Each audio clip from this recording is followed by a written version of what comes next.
근데 대부분의 사람들이 돈 문제에 있어서만큼은 안전을 추구하고 안정감을 느끼고 싶어 하지. 그래서 열정이 아니라 두려움을 따르는 거야. 저는 S그룹에 근무 중인 20년차 직장인입니다. 습관 홈트, 우리 아이 작은 습관, 습관의 완성, 이렇게 3권의 습관책을 출간한 작가이며 월급이 9개의 수입 파이프라인으로 매월 200만원 이상 버는 엔잡너입니다. 여기 9살 어린이가 한 명 있어요. 이 어린이는 어린 나이에도 불구하고 부자가 되는 방법을 배우고 싶어 했어요. 그래서 친구 아빠가 운영하는 슈퍼마켓에서 토요일마다 시간당 10센트를 받으며 3시간 동안 일을 시작을 했는데요. 그 일이라는 것이 뭐 대단한 게 아니라 선반에서 이렇게 통조림통을 내려서 총채로 이렇게 먼지를 털고 다시 이 통조림통을 제자리에 이렇게 가지런히 정리하는 이런 지루하기 짝이 없는 일을 했었습니다. 근데 그렇게 3주씩이나 흘렀지만 친구 아빠는 약속한 대로 그에게 부자 되는 방법에 대해서 가르쳐 주지도 않았고 심지어 나타나지도 않고 얘기도 나눈 적이 없었어요. 당연히 이 어린이는 화가 막 엄청 났겠죠. 근데 저라도 화가 났을 것 같은데 화가 잔뜩 난 이 어린이는 씩씩거리면서 친구 아빠를 어느 날 찾아갑니다. 그리고 시간당 10센트를 받고 있었는데 아르바이트 비용을 올려주지 이렇게 않으면 더 이상 일을 하지 않겠다고 딱 따지기 시작을 했어요. 그러자 친구 아빠가 크게 웃으면서 다음과 같이 말을 했는데 시간당 10센트를 받는데 화를 내서 기쁘다고 말을 했어요. 만약 화를 내지 않고 그냥 체념하면서 받아들였다면 가르쳐 줄 것이 없었을 것이라고 말을 합니다. 그리고 친구 아빠는 어린 그에게 첫 번째 교훈을 말해주는데 얘야, 가난한 사람들과 중산층은 돈을 위해 일을 한단다. 하지만 부자들은 돈이 자신을 위해 일하게 만들거든. 이것이 첫 번째 교훈이란다. 제 이야기를 잠깐 해볼게요. 제 어린 시절의 아버지는 가난했고 불행하게도 지금도 가난하기는 마찬가지예요. 가난한 제 아버지는 어린 시절부터 저에게 늘 2가지를 강조했었는데 하나는 근검절약, 돈을 아껴야 부자가 될 수 있다. 그리고 또 다른 하나는 개천에서 용이 나오는 방법론에 대해서 귀에 딱지가 앉을 정도로 지겹도록 강조를 했었어요. 그 레퍼토리가 이렇게 늘 시작하곤 했습니다. 야, 이 땅 파봐라. 10원 한 장 나오나. 아버지는 돈이 없으니까 네가 알아서 돈 벌어서 공부해, 알았어?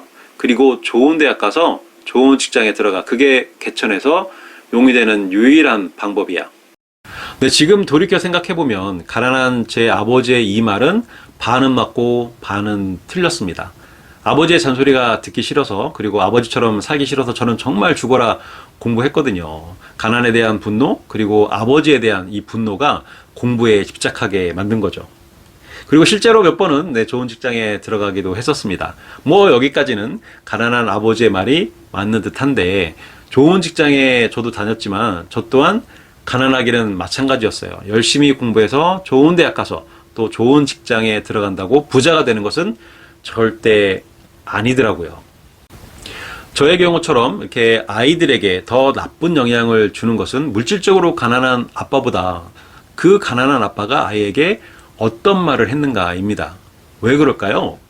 어린 시절에 돈과 부자에 대해서 부모로부터 이렇게 부정적인 말을 듣고 자라나는 것이 어른이 되어서 가난하게 사는 것과 커다란 이런 연관성이 있기 때문인데요.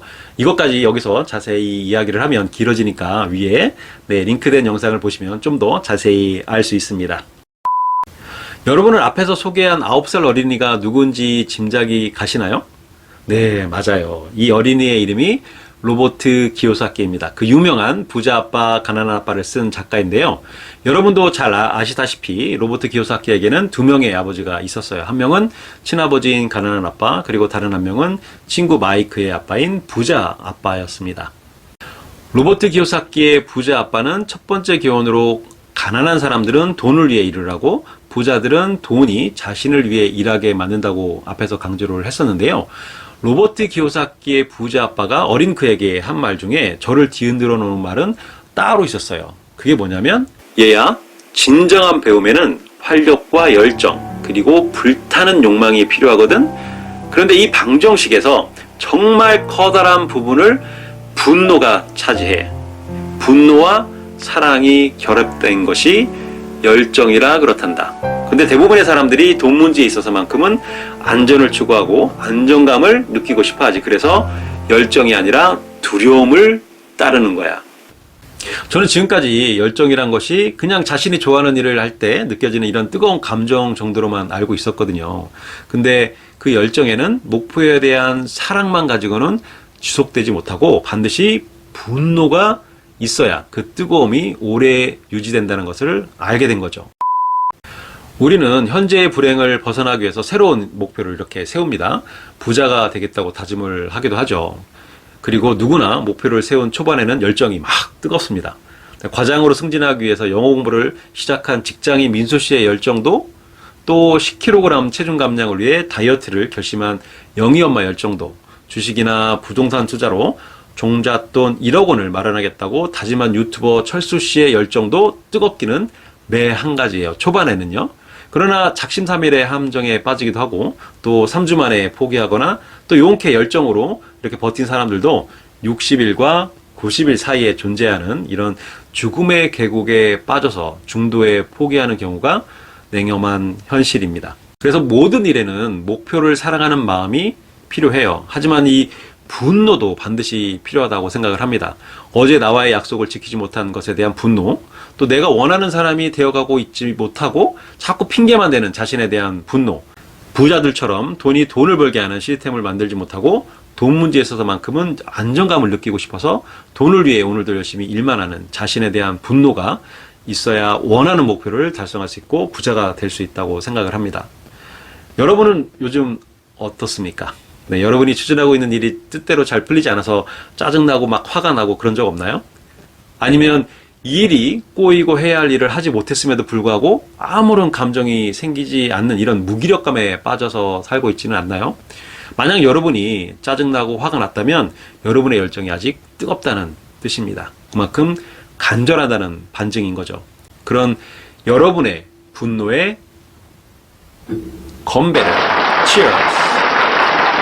지금까지 긴 영상을 시청해 주셔서 너무 감사하고요. 앞으로도 나의 정체성을 깨닫고 나의 정체성과 어울리는 목표를 세우고 매일 습관을 통해 실천해서 정서적 자유, 경제적 자유를 얻는 방법에 관한 영상을 올릴 예정이니까 구독과 좋아요, 알람 설정까지 해주시면 감사하겠습니다. 그럼 다음에 또 만나요. 안녕.